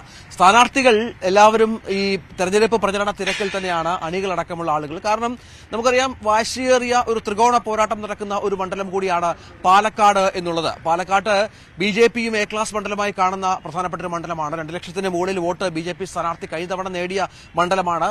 ശ്രീകണ്ഠൻ സിറ്റിംഗ് MP ശക്തമായ പോരാട്ട വഴിയിൽ തന്നെയാണ്. LDFും ശക്തനായ സ്ഥാനാർത്ഥി തന്നെ കളത്തിലിറക്കി ഈ കളത്തിൽ സജീവമായി തന്നെയുണ്ട്. പക്ഷെ ഇന്ന് നമുക്കറിയാം പെരുന്നാൾ ദിവസമാണ്. അതുകൊണ്ട് സ്ഥാനാർത്ഥികളൊന്നും അത്ര സജീവമല്ല. നമ്മുടെ സ്ഥാനാർത്ഥികളെയൊക്കെ ഞങ്ങൾ രാവിലെ മുതൽ കാണാൻ ശ്രമിക്കുന്നുവെങ്കിൽ പോലും അവരൊന്നും ഇന്ന് കാണാനുള്ള താല്പര്യം പ്രകടിപ്പിക്കുന്നില്ല. കാരണം പെരുന്നാൾ ദിനത്തിൽ അവർക്കൊരു പരിധിവരെ ഒരു വിശ്രമ ദിവസമാണ്. ഒപ്പം ഈ ആളുകളെ പോയി കാണുക എന്നൊക്കെ പറയുന്നത് പ്രാക്ടിക്കലുമല്ല. പക്ഷെ അപ്പോഴും ഇനിയുള്ള ദിവസങ്ങളിൽ, കഴിഞ്ഞ ദിവസങ്ങളിലൊക്കെയും ഇനിയുള്ള ദിവസങ്ങളിലുമൊക്കെയും പാലക്കാട് വളരെ ശക്തമായ, നമുക്ക് പ്രവചനാതീതമായ മത്സരം നടക്കുന്ന ഒരു മണ്ഡലമാണ്. ചുവപ്പുകോട്ടയാണ് പാലക്കാട് എന്ന് പറയുമ്പോഴും കഴിഞ്ഞ തവണ ശ്രീകണ്ഠൻ ജയിച്ച ഒരു മണ്ഡലം. അതേ ജനകീയ നിലനിർത്തൽ തന്നെയാണ് ശ്രീകണ്ഠൻ കാര്യങ്ങൾ മുന്നോട്ട് കൊണ്ടുപോകുന്നത്. ശ്രീകണ്ഠന്റെ ആ ജനസ്വാധീനം വോട്ടാകുമെന്നും അത് രണ്ടാം ടേമിൽ ശ്രീകണ്ഠനെ തെരഞ്ഞെടുക്കപ്പെടുമെന്നുള്ള ആത്മവിശ്വാസത്തിൽ തന്നെയാണ് കോൺഗ്രസ് പ്രവർത്തകരുള്ളത്. നമുക്ക് പാലക്കാട് ജില്ലയിലെ വളരെ കൃത്യമായ ഒരു വിശകലനം നടത്താൻ കിരൺ ബാബു കൂടി എന്റെ കൂടെ ചേരുന്നുണ്ട്. കിരൺ, പാലക്കാട് ചുവപ്പുകോട്ട എന്ന് പറയുമ്പോഴും കഴിഞ്ഞ തവണ ശ്രീകണ്ഠൻ ജയിച്ചു, UDF സ്ഥാനാർത്ഥികൾ ജയിച്ച ചരിത്രവുമുള്ള മണ്ഡലമാണ്. ഇത്തവണയും വലിയ പോരാട്ടം അല്ലെ, വാശിയേറിയ മത്സരമാണ്. അതെ, ഇത്തവണയും വളരെ വാശിയേറിയ മത്സരം തന്നെയാണ് പാലക്കാട് നടക്കുന്നത്. പാലക്കാട് അങ്ങനെ ചുവപ്പ് കോട്ടയെന്നോ അല്ലെങ്കിൽ കോൺഗ്രസിന്റെ കോട്ടയെന്നോ ഒന്നും ഉറപ്പിച്ച് പറയാൻ കഴിയില്ല. ആദ്യകാലത്ത് EK നായനാരും AK ഗോപാലനും ഒക്കെ AKജിയും ഒക്കെ വിജയിച്ച ഒരു മണ്ഡലമാണ്. പാലക്കാടിന്റെ പ്രതിനിധിയായി MP ആയി ലോക്സഭയിൽ എത്തിയതാണ്. അതിനുശേഷം പിന്നീട് VS വിജയരാഘവനാണ് ഇവിടെ ഏറ്റവും കൂടുതൽ തവണ മത്സരിച്ചിട്ടുള്ളത്. 3 തവണ VS വിജയരാഘവൻ വിജയിച്ചിട്ടുമുണ്ട്. ഏറ്റവും കൂടുതൽ തവണ MP ആയത്, 4 തവണ MP ആയത് NN കൃഷ്ണദാസാണ്. കൃഷ്ണദാസ് തുടർച്ചയായി 4 തവണ MP ആയി. പക്ഷേ ഇടയ്ക്ക് തെരഞ്ഞെടുപ്പ് പൂർണ്ണമായ 5 വർഷത്തെ കാലാവധി ഇല്ലാത്തതിനാൽ അദ്ദേഹത്തിന് 13 വർഷമാണെങ്കിൽ VS വിജയരാഘവൻ 3 തവണയായി 14 വർഷത്തോളം MP ആയിരുന്നു. കൂടുതൽ തവണ മത്സരിച്ചത്, പരാജയവും വിജയവും കൂടി കണക്കുകൂട്ടിയാൽ കൂടുതൽ തവണ കോൺഗ്രസിന് വേണ്ടി മത്സരിച്ചത് VS വിജയരാഘവനാണ്. അതിനുശേഷം കൃഷ്ണദാസിന്റെ തുടർച്ചയായി തന്നെ 6 തവണ തുടർച്ചയായി LDF തന്നെയാണ് വിജയിച്ചത്. 4 തവണ NN കൃഷ്ണദാസ് വിജയിക്കുന്നു. അതിനുശേഷം വരുന്ന 2 തവണയും ചെറിയ വോട്ടുകൾക്കാണ് വിജയിച്ചതെങ്കിലും അത് MP രാജേഷ് വിജയിക്കുന്നു. പക്ഷേ 3-ാം തവണ, കഴിഞ്ഞ തവണയാണ് MP രാജേഷിന് കാലിടറിയത്. അവിടെയും സംസ്ഥാനത്ത് ആകമാനം വലിയ ഭൂരിപക്ഷത്തിലൊക്കെയാണ് ഇടതുമുന്നണി സ്ഥാനാർത്ഥികൾ പരാജയപ്പെട്ടതെങ്കിൽ ഇവിടെ അങ്ങനെ ഒരു വലിയ ഭൂരിപക്ഷത്തിലൊന്നും അല്ല പരാജയപ്പെട്ടത്. പക്ഷേ എങ്കിൽ പോലും ആ പരാജയം വലിയ പരാജയമായിരുന്നു. കാരണം VK ശ്രീകണ്ഠനെ പോലെ, MP രാജേഷിനെ പോലെ പാലക്കാട് 2 തവണ MP ആയ വളരെ ജനപ്രിയനായ ഒരാൾ VK ശ്രീകണ്ഠനെ സംബന്ധിച്ചിടത്തോളം അപ്പോൾ DCC പ്രസിഡന്റ് എന്നതിലേക്ക് വരുന്നത് മാത്രമേ ഉള്ളൂ. അങ്ങനെ ഒരു പ്രധാനപ്പെട്ട സ്ഥാനങ്ങളൊന്നും അങ്ങനെ വഹിച്ചിട്ടില്ല. രണ്ടുപേരെയും പ്രൊഫൈലൊക്കെ നോക്കുമ്പോൾ സാധാരണ ഒരു ലോ പ്രൊഫൈൽ എന്നൊക്കെയായിരുന്നു കരുതിയിരുന്നത്. പക്ഷേ ശ്രീകണ്ഠൻ വലിയ അട്ടിമറി നടത്തി. അതിനു മുമ്പ് നടത്തിയ പദയാത്രകൾ, ഈ ജില്ലയാകെ നടത്തിയ പദയാത്രകൾ, ശ്രീകണ്ഠന്റെ ഒരു വലിയ പ്രവർത്തനം. അതോടൊപ്പം തന്നെ കഴിഞ്ഞ തവണ ഉണ്ടായ വലിയ കോൺഗ്രസിന്റെ അനുകൂലമായ ഒരു വലിയ തരംഗം, രാഹുൽ ഗാന്ധി വയനാട് മത്സരിക്കുന്നു, തൊട്ടടുത്ത മണ്ഡലം കൂടിയാണ് പാലക്കാട്. ആ തരംഗമെല്ലാം കൂടി ചേർന്നാണ് കഴിഞ്ഞ തവണ VK ശ്രീകണ്ഠന് വിജയിക്കാൻ കഴിഞ്ഞത്. VK ശ്രീകണ്ഠൻ ഇപ്പോൾ വീണ്ടും കോൺഗ്രസിന് സ്ഥാനം നിലനിർത്താൻ വേണ്ടി മത്സരിക്കുമ്പോൾ CPMന്റെ സംസ്ഥാന സെക്രട്ടറി ആയിരുന്ന A വിജയരാഘവനാണ്. A വിജയരാഘവനാണെങ്കിൽ 89-ൽ ഇവിടെ മത്സരിച്ച് VS വിജയരാഘവനെ പരാജയപ്പെടുത്തി. 91-ൽ മത്സരിക്കുമ്പോൾ വീണ്ടും A വിജയരാഘവൻ പരാജയപ്പെട്ട് VS വിജയരാഘവൻ ഇവിടെ തിരിച്ചു വിജയിക്കുന്നു. അങ്ങനെ വിജയത്തിന്റെയും പരാജയത്തിന്റെയും ചരിത്രം ഒരേപോലെ തന്നെയുള്ള ഒരു സ്ഥാനാർത്ഥിയാണ്. A വിജയരാഘവനെ ഇവിടെ ആരും പരിചയപ്പെടുത്തേണ്ടതില്ല. സംസ്ഥാനത്ത് തന്നെ CPMന്റെ ഏറ്റവും തലമുതിർന്ന നേതാവ് കൂടിയാണ് വിജയരാഘവൻ. വിജയരാഘവൻ വരുന്നതുകൊണ്ടൊരു പ്രത്യേകത, സാധാരണ ഇതിലുള്ളതിനേക്കാൾ പാർട്ടി മിഷണറി, പാർട്ടിയുടെ ഒരു സെക്രട്ടറി ആയിരുന്ന ഒരാളൊക്കെ ഇവരെടുത്ത് സ്ഥാനാർത്ഥിയായി വരുമ്പോൾ പാർട്ടിയുടെ മിഷണറി മുഴുവൻ, സാധാരണ അണികളടക്കം ഏറ്റവും താഴെത്തട്ടിലുള്ള പ്രവർത്തകരടക്കം ഏറ്റവും ഊർജ്ജസ്വലമായി പ്രവർത്തിക്കുകയും ചിട്ടയായ പ്രവർത്തനം നടക്കുകയും ഒക്കെ ചെയ്യും. പാലക്കാട് എല്ലാ കാലത്തും അങ്ങനെ ചിട്ടയായ ഒരു പ്രവർത്തനം നടക്കുക NN കൃഷ്ണദാസിന്റെ നേതൃത്വത്തിൽ കൂടിയാണ്. നിയമസഭാ മണ്ഡലങ്ങൾ നോക്കിയാലും വലിയ സ്വാധീനം LDFനുള്ള ഒരു മണ്ഡലമാണ്. അതെ, നിയമസഭാ മണ്ഡലങ്ങളുടെ സ്വാധീനം വെച്ച് നോക്കിയാലും സ്വാഭാവികമായും LDFന് തന്നെയാണ്. അതിപ്പോൾ അങ്ങനെ നോക്കിയാൽ കേരളത്തിലെ ഒട്ടുമിക്ക മണ്ഡലങ്ങളും, മലപ്പുറം വഴിയുള്ള ഒട്ടുമിക്ക മണ്ഡലങ്ങളിലും ഇപ്പൊ പൊന്നാനി അടക്കം 4 നിയമസഭാ മണ്ഡലങ്ങൾ ഭൂരിപക്ഷം ഉണ്ടായിരുന്നത് LDFനാണ്. പക്ഷേ അതല്ല, അതിനകത്ത് 1-2 നിയമസഭാ മണ്ഡലങ്ങളുണ്ട്. പൊന്നാനിയൊക്കെ തിരൂരങ്ങാടി ഒറ്റ മണ്ഡലം കൊണ്ട് തന്നെ ചിലപ്പോൾ അതിനെ ആ എല്ലാ ഭൂരിപക്ഷത്തെയും മറികടക്കാൻ കഴിയും എന്നുള്ള ഒരു പ്രത്യേകതയുണ്ട്. പാലക്കാട് അങ്ങനെ ആയിരുന്നില്ല. കഴിഞ്ഞ തവണ കടുത്ത മത്സരമായിരുന്നു. കടുത്ത മത്സരത്തിൽ 3 VK ശ്രീകണ്ഠന് മുന്നേറാൻ കഴിഞ്ഞത്, 4 മുന്നേറ്റം ഉണ്ടാക്കാൻ കഴിഞ്ഞത് MP രാജേഷിനാണ്. പക്ഷെ ആ വോട്ടിന്റെ വ്യത്യാസത്തിൽ VK ശ്രീകണ്ഠനാണ് വിജയിച്ചത്. അങ്ങനെ 2 മുന്നണിക്കും ഒരേപോലെ അവസരമുള്ള ഒരു സ്ഥലം, സിറ്റിംഗ് MP എന്ന നിലയ്ക്ക് അധികം അങ്ങനെ ഒരു വലിയ നെഗറ്റീവ് അഭിപ്രായങ്ങളൊന്നുമില്ലാതെ ജനകീയനായി നിൽക്കുന്ന ഒരു MP എന്ന നിലയ്ക്കുള്ള ശ്രീകണ്ഠന്റെ ഒരു പ്ലസ് പോയിന്റ് ഉണ്ട്. സാധാരണക്കാരുമായിട്ടൊക്കെ വളരെ അടുത്ത് പ്രവർത്തിക്കുന്ന ഒരു നേതാവ് എന്ന ഒരു പ്ലസ് പോയിന്റ് VK ശ്രീകണ്ഠനുണ്ട്. എന്നാൽ ഈ മണ്ഡലത്തിന് ഒട്ടും പരിചയപ്പെടുത്തേണ്ടതില്ലാത്ത ഒരു നേതാവ്, പ്രത്യേകിച്ച് ഇടതു സ്വഭാവം ഈ മണ്ഡലത്തിനുണ്ട്. കഴിഞ്ഞ തവണത്തെ ഉണ്ടായ ഒരു കോൺഗ്രസ് അനുകൂലമായ വേവ് അതുണ്ടായില്ല എങ്കിൽ, മണ്ഡലം രാഷ്ട്രീയമായി മാത്രമാണ് ചിന്തിക്കുന്നതെങ്കിൽ സ്വാഭാവികമായും ഇവിടെ വിജയസാധ്യത കൂടുതലുണ്ടാകുന്നത് A വിജയരാഘവനാണ്. പക്ഷേ തെരഞ്ഞെടുപ്പിൽ അങ്ങനെ രാഷ്ട്രീയമായിട്ട് മാത്രമാണോ ചിന്തിക്കുന്നത്, സ്ഥാനാർത്ഥികളുടെ മികവ് മാത്രമാണോ ചിന്തിക്കുന്നത്, അതിനപ്പുറത്തേക്കുള്ള ദേശീയ വിഷയങ്ങളൊക്കെ കടന്നു വരുമോ, അതെല്ലാം ഏറ്റവും നിർണായകം തന്നെയാണ്. അങ്ങനത്തെ ഒരു നല്ല മത്സരത്തിൽ തന്നെയാണ്. അതെ, തീർച്ചയായും BJPയും A ക്ലാസ് മണ്ഡലമായി കാണുന്ന സംസ്ഥാനത്തെ 5 മണ്ഡലങ്ങളിൽ ഒന്നാണ് പാലക്കാട് എന്നുള്ളത് കൂടി ചേർത്ത് വായിക്കണം. ഇവിടെ C കൃഷ്ണകുമാറിന്റെ ജനകീയത ഒട്ടും ചോദ്യം ചെയ്യപ്പെടാത്ത വിധത്തിൽ തന്നെയാണ് ഇപ്പോഴും ഉള്ളത്. 2 ലക്ഷത്തിന് മുകളിൽ വോട്ടുകൾ കഴിഞ്ഞ തവണ നേടിയ ഒരു മണ്ഡലമാണ്. ഇവിടെ മോദി, നരേന്ദ്രമോദി തുടർച്ചയായി എത്തി പ്രചരണ പ്രവർത്തനങ്ങൾക്ക് എത്തുമെന്നുള്ള സൂചനകളുമൊക്കെയുണ്ട്. 15-ാം തീയതി അദ്ദേഹം ഇവിടെ ചില പൊതുയോഗങ്ങളിൽ പ്രസംഗിക്കുമെന്നുള്ള വാർത്തകളുണ്ട്. പക്ഷേ അത് കൺഫേം ആയിട്ടില്ല. അപ്പോഴും BJP ഇത്രയും ഏറെ സ്വാധീനം അവകാശപ്പെടുന്ന വോട്ടുകളുടെ വർധനവിൽ വലിയ തോതിൽ വോട്ട് വർധനവ് ഉണ്ടാകുമെന്ന് പ്രതീക്ഷിക്കുന്ന ഒരു മണ്ഡലം കൂടിയാണ് പാലക്കാട് എന്ന് ഓർക്കണം. സി കൃഷ്ണകുമാർ തന്നെയാണ് ഇപ്പോഴും ഇത്തവണയും ഇവിടുത്തെ സ്ഥാനാർത്ഥിയായി നിൽക്കുന്നത്. നമുക്കറിയാം അദ്ദേഹം കഴിഞ്ഞ തവണ മലമ്പുഴ മണ്ഡലത്തിൽ നിയമസഭാ മണ്ഡലത്തിലൊക്കെ 2ാം സ്ഥാനത്ത് വന്ന ഒരു സ്ഥാനാർത്ഥി കൂടിയാണ് എന്നുകൂടി ചേർത്ത് വായിക്കണം. അപ്പോൾ സ്വാധീനം ഒട്ടും കുറവില്ല. അങ്ങനെ ശക്തമായ ഒരു ത്രികോണ പോരാട്ടം ഈ പാലക്കാട് മണ്ഡലത്തിൽ നടക്കുന്നു എന്നുള്ളതാണ് പ്രധാനം. നമുക്ക് ഈ ബിജെപിയുടെ കണക്കുകൂടി ഒന്ന് നോക്കേണ്ടതാണ്. ബിജെപിക്ക് സംസ്ഥാനത്തെ മറ്റ് പല സ്ഥലങ്ങളിലും സ്വാധീനം ഉണ്ടാകുന്നതിന് മുമ്പ് തന്നെ കൂടുതൽ വോട്ട് ലഭിച്ച ഒരു മണ്ഡലം കൂടിയാണ്. നമുക്ക് ബിജെപിയുടെ ഒരു കണക്കൂടി നോക്കിയല്ല 1996 37 എം.ഇ. സുകുമാരൻ മത്സരിക്കും 37,221 വോട്ടുകൾ മാത്രമാണ്. 96 ബിജെപിയെ സംബന്ധിച്ച് നമുക്കറിയാം ഒരു സ്വാധീനത്തിലേക്ക് വന്നില്ല. അതിനുശേഷം അത് ക്രമാനുഗതമായി 98 എത്തുമ്പോഴേക്ക് അത് 61,419 വോട്ടിലേക്ക് ഉയരുന്നു. അതിനുശേഷം ബിജെപിയുടെ വോട്ട് 87,000 ക്രമാനുഗതമായി ബിജെപിയുടെ വോട്ട് 99 എത്തുമ്പോഴത്തേക്ക് ഉയരുകയാണ്. 99 സി ഉദയഭാസ്കറാണ് മത്സരിക്കുന്നത്. ഉദയഭാസ്കറാണ് യഥാർത്ഥത്തിൽ ഇവിടെ ഉദയഭാസ്കറും ശോഭാ സുരേന്ദ്രൻ ഈ രണ്ടുപേരുടെ പേരുകളാണ് ഏറ്റവും പ്രധാനമായും ബിജെപിയിൽ പറയേണ്ടത്. ഇവർ രണ്ടുപേരുമാണ് വോട്ടിംഗ് നിലവാരത്തിൽ വലിയൊരു വർധനവ് ഇവിടെ ഉണ്ടാക്കിയത്.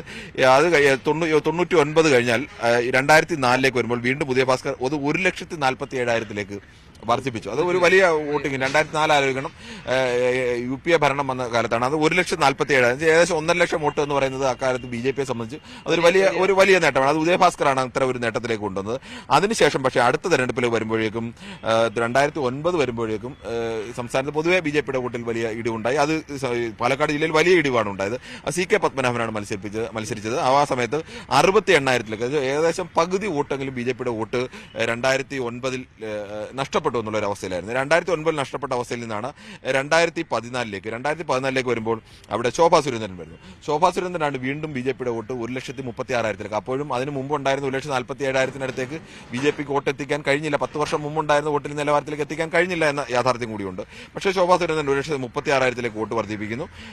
അതിനുശേഷം കഴിഞ്ഞ തവണത്തെ 2019 മത്സരം വരുമ്പോഴാണ് സി കൃഷ്ണകുമാർ വന്നത്. സി കൃഷ്ണകുമാർ മലമ്പുഴയിലൊക്കെ മത്സരിക്കുന്നു, പാലക്കാട് കഴിഞ്ഞ തവണ മത്സരിക്കുന്നു. അങ്ങനെ BS-നെതിരെ മത്സരമുള്ള മത്സരം, പാലക്കാടുള്ള മത്സരം. അങ്ങനെ സി കൃഷ്ണകുമാർ അങ്ങനെ ബിജെപിയുടെ ഈ മലബാർ മേഖലയിലെ ഒരു കരുത്തുറ്റ സ്ഥാനാർത്ഥിയായി വരുന്നു. സ്വന്തം നിലയിലൊക്കെ വോട്ട് പിടിക്കാൻ ശേഷിയുള്ള ഒരാളായി വരുന്നു. അങ്ങനെ സി കൃഷ്ണകുമാർ കഴിഞ്ഞ തവണ മത്സരിക്കുമ്പോൾ 2,18,000.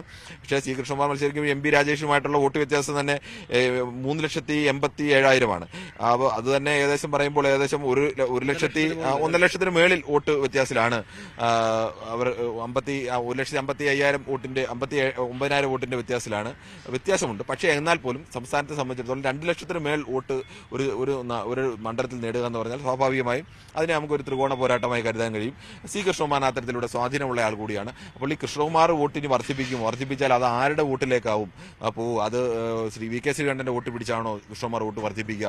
അല്ലെങ്കിൽ വർദ്ധിപ്പിക്കുമ്പോൾ വോട്ട് പോകുന്നത് വിജയരാഘവന്റെ ആണോ? അതും ഒരു പ്രധാനപ്പെട്ട ചോദ്യമാണ്. അതോ ഈ നിലവിൽ തന്നെ നിൽക്കുന്ന അവസ്ഥയിൽ തന്നെ അദ്ദേഹം നിൽക്കുമോ? ഇതിൽ പാലക്കാട്ടിന്റെ ചരിത്രം പരിശോധിച്ചാൽ ക്രമാനുഗതമായി കൂടുക മാത്രമല്ല ഇടയ്ക്ക് ബിജെപിയുടെ വോട്ട് കുറയുക കൂടി ഉണ്ടായിട്ടുള്ള മണ്ഡലമാണ്. പക്ഷേ അതിശക്തമായ ഒരു A ക്ലാസ് മണ്ഡലമായി ബിജെപി കണ്ടുകൊണ്ട് ആ തരത്തിലേക്ക് ഒരു പോരാട്ടം നടത്തുന്ന മണ്ഡലം കൂടിയാണ് പാലക്കാട് പ്രത്യേകതയും. നമുക്ക് ആലത്തൂരും ഞങ്ങൾ നാളെ നമ്മുടെ ഗോധ ഷോ ആലത്തൂർ വെച്ചാണ് നമ്മൾ പ്ലാൻ ചെയ്തിരിക്കുന്നത്.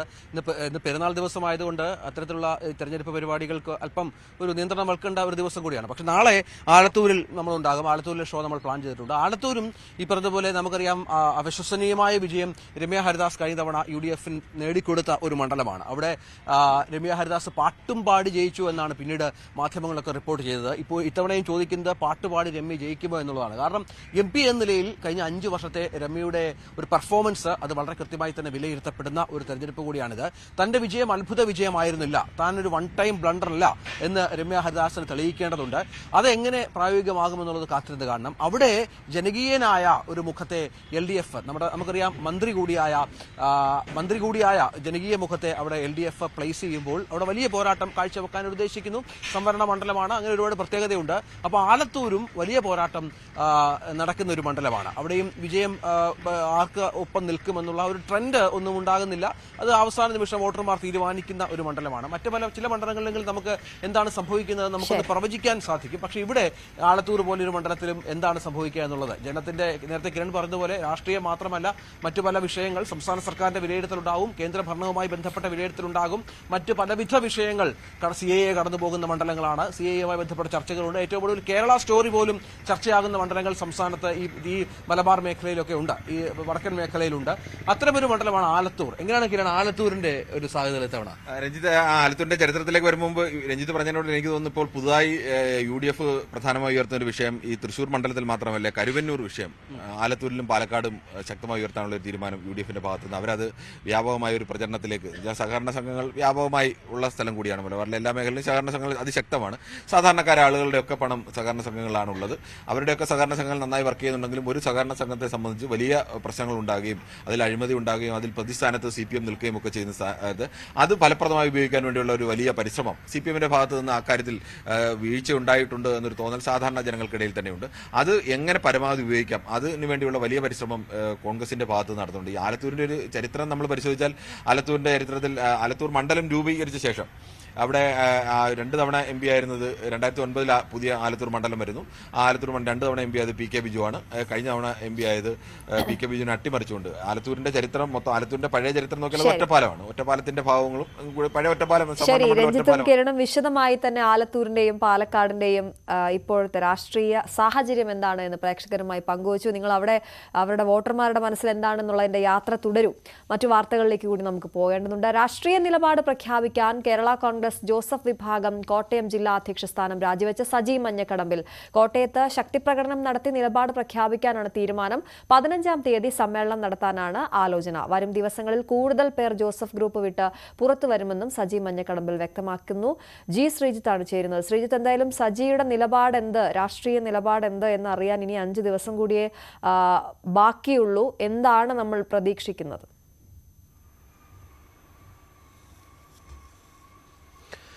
തീർച്ചയായും എന്തായാലും ഒരു UDF അനുകൂല നിലപാടായിരിക്കില്ല സജി പ്രഖ്യാപിക്കുക എന്നത് വ്യക്തമാണ്. കാരണം UDFനൊപ്പം ഇനി ചേർന്ന് പോകാനാകില്ല എന്ന് സജി പലതവണ ആവർത്തിച്ച് പറഞ്ഞു. അനുനയ നീക്കങ്ങൾ UDF നടത്തിയതും എല്ലാം പരാജയപ്പെടുകയും ചെയ്തു. അതുകൊണ്ട് ഇനി ഒരു UDF അനുകൂല നിലപാട് സജി പ്രഖ്യാപിക്കാൻ സാധ്യതയില്ല. സ്വാഭാവികമായും പിന്നെ കേരള കോൺഗ്രസ് എമ്മുമായി അവർ ക്ഷണിച്ച സാഹചര്യത്തിൽ ചേർന്ന് പോകാനായിരിക്കും സാധ്യത. അതുകൊണ്ട് തന്നെ ഒരു LDF അനുകൂല നിലപാടായിരിക്കും സജി പ്രഖ്യാപിക്കുക എന്ന് വേണം മനസ്സിലാക്കാൻ. എന്തായാലും 15-ാം തീയതി എന്നുള്ളതാണ് ഇപ്പോൾ അവരുടെ ആലോചനയിലുള്ളത്. പല നേതാക്കളും ഇനിയും അവിടെ നിന്ന് രാജിവെച്ച് പുറത്തു വരുമെന്നും സജി അവകാശപ്പെടുന്നുണ്ട്. പ്രത്യേകിച്ച് എന്തായാലും സജിയുടെ അനുയായികളായ പലരും അവിടെ ആ നിലയിൽ എത്തിയിട്ടുണ്ടായിരുന്നു. ജില്ലാ പ്രസിഡന്റായ സമയത്തൊക്കെയും അല്ലാതെ മാണി ഗ്രൂപ്പിൽ നിന്ന് വന്ന സമയത്തൊക്കെ എത്തിയവരുണ്ട്. അവരൊക്കെ വരും ദിവസങ്ങളിൽ രാജിവെക്കുക. അങ്ങനെ ഓരോ ദിവസങ്ങളിൽ രാജി തുടരുക.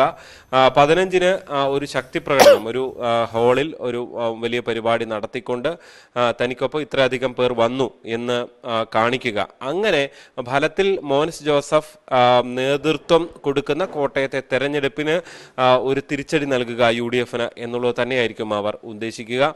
എന്തായാലും ഇന്നലെ PC തോമസ് KM മാണിയുടെ വീട്ടിൽ പോയതും രാഷ്ട്രീയ കേന്ദ്രങ്ങളിൽ ചർച്ചയാകുന്നുണ്ട്. ഇന്ന് നിലപാട് വിശദീകരിക്കാൻ 12 മണിക്ക് PC തോമസ് വാർത്താ സമ്മേളനം നടത്തുന്നുണ്ട്. വ്യക്തിപരമായ സന്ദർശനം എന്നാണ് PC തോമസ് പറയുന്നത്. പക്ഷേ അതിനപ്പുറത്തേക്ക് ചില രാഷ്ട്രീയ ലക്ഷ്യങ്ങൾ PC തോമസിനുണ്ട് എന്നും വ്യാഖ്യാനിക്കപ്പെടുന്നുണ്ട്. എന്തായാലും കോട്ടയത്ത് ഇനിയുള്ള തെരഞ്ഞെടുപ്പ് വരെയുള്ള ദിവസങ്ങളിൽ രാഷ്ട്രീയ സംഭവവികാസങ്ങളുടെ തുടർച്ച തന്നെ ഉണ്ടാകും എന്ന സൂചനകൾ തന്നെയാണ് പുറത്തു വരുന്നത്. അശ്വതി. ശരി, ശ്രീജിത്താണ് വിവരങ്ങൾ നൽകിയത്.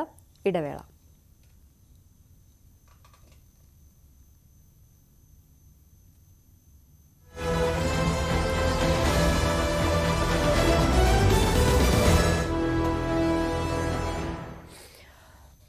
SDPI വോട്ടിൽ UDF നിലപാട് തന്നെയാണ് RSPക്കുമെന്ന് AA അസീസ്. താൻ പറയുന്നതാണ് പാർട്ടി നിലപാട്. NK പ്രേമചന്ദ്രൻ പറഞ്ഞതിൽ പാർട്ടി നിലപാടിൽ നിന്ന് ഭിന്നമായ എന്തെങ്കിലും ഉണ്ടെങ്കിൽ അക്കാര്യം സംസാരിക്കും.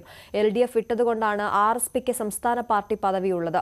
RSP ഒറ്റയാൾ പാർട്ടി അല്ല. ഷിബു ബേബി ജോൺ സംസ്ഥാന സെക്രട്ടറി ആയിരിക്കുന്നത് അതുകൊണ്ടാണ്. ബംഗാളിലും ത്രിപുരയിലും CPMന് സംഭവിച്ചതേ കേരളത്തിൽ RSPക്ക് സംഭവിച്ചിട്ടുള്ളൂവെന്നും AA അസീസ് ന്യൂസ് 18നോട് പറഞ്ഞു. UDFന്റെ നിലപാട് RSPയുടെ നിലപാട്. UDFന്റെ ഭാഗമല്ലേ RSP. അപ്പോൾ RSPക്ക് പ്രത്യേക ഒരു നിലപാട് സ്വീകരിക്കാൻ പറ്റത്തില്ലല്ലോ.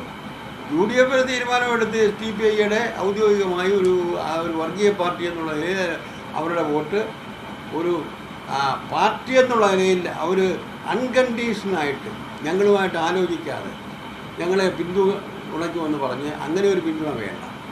എന്നാൽ ആർക്ക് വോട്ട് ചെയ്യാം, വോട്ട് ചെയ്യുന്നവരുടെ വോട്ട് വേണ്ടാന്ന് ഞങ്ങൾ പറയും. എന്താണ് NK പ്രേമേന്ദ്രൻ പറഞ്ഞതെന്ന് ഞാനെങ്ങനെ അറിയും? നിങ്ങൾ പറയുന്നത് ഞാനങ്ങ് വിശ്വസിച്ചാൽ മതിയാ? അത് എന്തുവാണ് നിങ്ങളിങ്ങനെ പറയാൻ കാരണം എന്ന് ഞാൻ ചോദിച്ചോളാം. അതല്ലാതെ അദ്ദേഹം അങ്ങനെ പറഞ്ഞില്ലയോ എന്നുള്ളതൊന്നും അതൊരു പ്രസക്തമായ ചോദ്യമാണ്. ഞാൻ പറയുന്നതാണ് ക്ലാരിറ്റി. ഞാൻ പാർട്ടിയുടെ കേന്ദ്ര കമ്മിറ്റി മെമ്പറല്ല. ഞാൻ പറയുന്നതാ ക്ലാരിറ്റി. ആ ക്ലാരിറ്റി എന്താണെന്ന് ചോദിച്ചാൽ ഞങ്ങൾ കൂടി ഉൾക്കൊള്ളുന്ന UDF എടുക്കുന്ന തീരുമാനമാണ് ഞങ്ങൾക്കും ബാധകം. പ്രധാനമന്ത്രി നരേന്ദ്രമോദിയുടെ തമിഴ്നാട്ടിലെ ലോക്സഭാ തെരഞ്ഞെടുപ്പ് പ്രചാരണം തുടരുകയാണ്. ഇന്ന് വെല്ലൂരിലും മേട്ടുപ്പാളയത്തും നരേന്ദ്രമോദി പൊതുയോഗങ്ങളിൽ പങ്കെടുക്കും. ഇന്നലെ മോദി ചെന്നൈയിൽ റോഡ് ഷോയിൽ പങ്കെടുത്തിരുന്നു. 2 ദിവസത്തെ സന്ദർശനത്തിനാണ് മോദി തമിഴ്നാട്ടിലെത്തിയത്. ഈ വർഷത്തെ മോദിയുടെ 7ാമത്തെ തമിഴ്നാട് സന്ദർശനമാണ് ഇത്.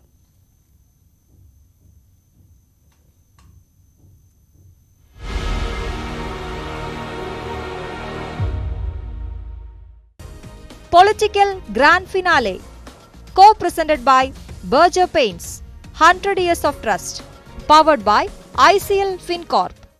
ICL FinCorp, the intelligent choice.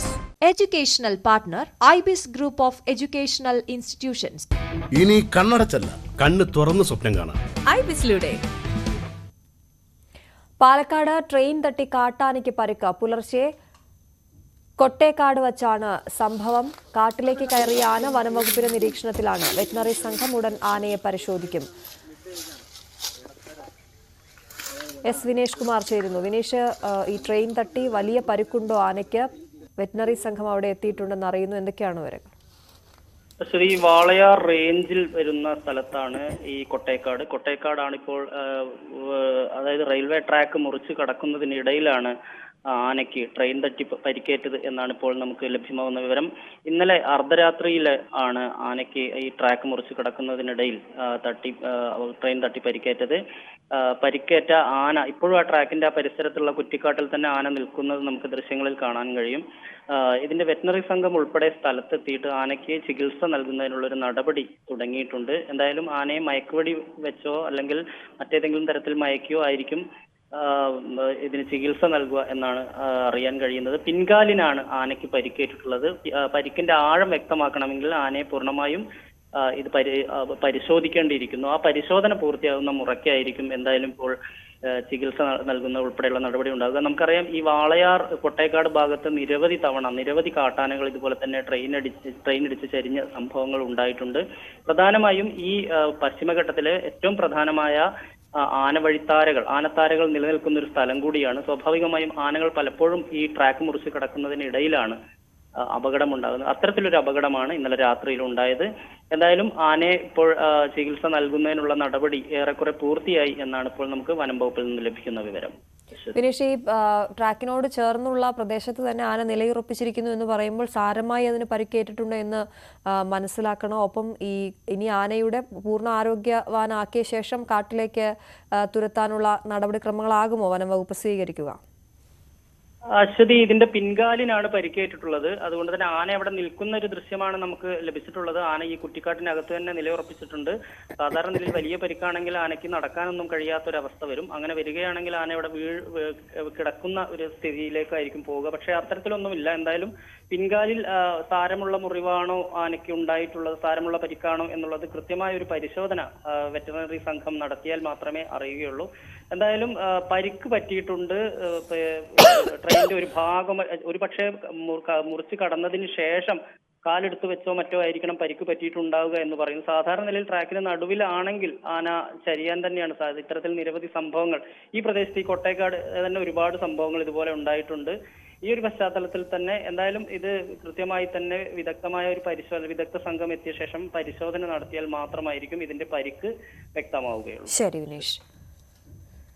ചൈനയ്ക്ക് ശക്തമായ മുന്നറിയിപ്പുമായി പ്രതിരോധ മന്ത്രി രാജ്നാഥ് സിംഗ്. അരുണാചൽ പ്രദേശിലെ സ്ഥലപ്പേരുകൾ പുനർനാമകരണം ചെയ്ത ചൈനയുടെ നടപടി രാജ്യങ്ങൾക്കിടയിലെ ബന്ധം വഷളാക്കുമെന്ന് രാജ്നാഥ് സിംഗ് പറഞ്ഞു. അയൽ രാജ്യങ്ങളുമായി നല്ല ബന്ധമാണ് ഇന്ത്യ ആഗ്രഹിക്കുന്നത്. പക്ഷേ പരസ്പര ബഹുമാനം നഷ്ടപ്പെട്ടാൽ തക്കതായ മറുപടി നൽകാൻ ആകുമെന്നും മന്ത്രി മുന്നറിയിപ്പ് നൽകി. അരുണാചൽ പ്രദേശ് ഇന്ത്യയുടെ അവിഭാജ്യ ഘടകമാണ്.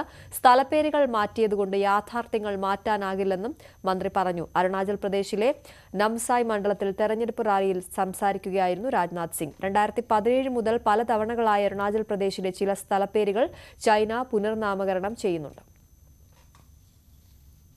ഇസ്രയേലും ഹമാസും തമ്മിലുള്ള യുദ്ധ സാഹചര്യം വഷളായ സാഹചര്യത്തിൽ ഇസ്രയേലുമായുള്ള വ്യാപാര ബന്ധത്തിൽ ഉപരോധം ഏർപ്പെടുത്തി തുർക്കി. ഇസ്രയേലിലേക്കുള്ള 54 ഉൽപ്പന്നങ്ങളുടെ കയറ്റുമതിയാണ് തുർക്കി നിയന്ത്രിച്ചത്. അലുമിനിയം, സ്റ്റീൽ, നിർമ്മാണ ഉൽപ്പന്നങ്ങൾ, ജെറ്റ് ഇന്ധനം, രാസവളങ്ങൾ എന്നിവ ഈ ഉൽപ്പന്നങ്ങളുടെ പട്ടികയിൽ ഉൾപ്പെടുന്നു. മറുപടിയായി തുർക്കിയിലേക്കുള്ള ഉൽപ്പന്നങ്ങൾക്കും ഇസ്രയേൽ നിയന്ത്രണം ഏർപ്പെടുത്തിയിട്ടുണ്ട്. ഗാസയിലേക്കുള്ള മാനുഷിക സഹായം എത്തിക്കുന്നതിലും ഇസ്രയേലും തുർക്കിയെ വിലക്കിയിട്ടുണ്ടെന്നതും ശ്രദ്ധേയമാണ്. വെടിനിർത്തൽ പ്രഖ്യാപിക്കുകയും സഹായം അനുവദിക്കുകയും ചെയ്യുന്നതുവരെ ഇസ്രായേലിനെതിരെ പ്രതികരിക്കും എന്ന് തുർക്കി വിദേശകാര്യമന്ത്രി ഫക്കൻ ഫിദാൻ പറഞ്ഞതിന് തൊട്ടു പിന്നാലെയായിരുന്നു പ്രഖ്യാപനങ്ങൾ. ഗാസയിലെ സൈനിക നടപടികളുടെ കടുത്ത വിമർശകരാണ് തുർക്കി.